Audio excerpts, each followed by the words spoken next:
নমস্কার। আজকে আমি আপনাদের লাউ ঘন্ট তৈরি করেছি। সেই লাউ ঘন্ট দিয়ে ভাত খাচ্ছি। লাউ ঘন্ট কিন্তু উপরে মাথা দুটো দেখে ভাববেন না যে ওই দুটো মাথায় রান্না করেছি। আরও ভিতরে দুটো কাতলা মাছের মাথা দিয়েছি, সেই দুটো ভেঙে দিয়েছি আর এইটা উপরে দিয়েছি, যাতে দেখতে সুন্দর হয়, খেতে স্বাদ হয়।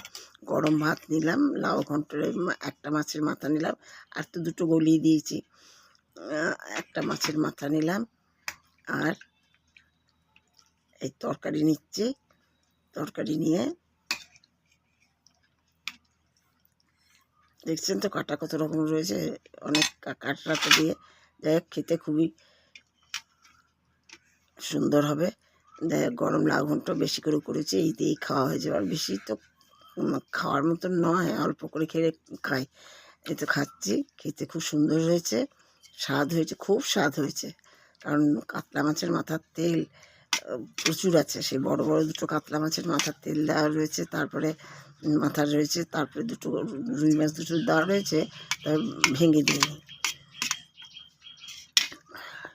আপনারা এমনি করে রান্না করবেন, দেখবেন খেতে খুব সুন্দর লাগছে, খুব সুন্দর লাগছে।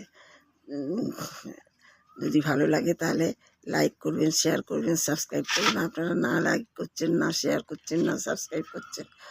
অন্য সবার দেখি কত লাইক হচ্ছে, শেয়ার হচ্ছে, সাবস্ক্রাইব হচ্ছে, আমারটা আর হচ্ছে না।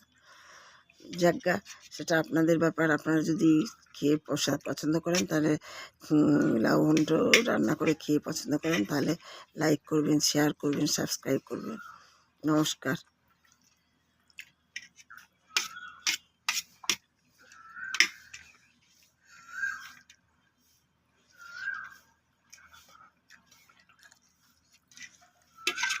এবার রাখছি, হ্যাঁ।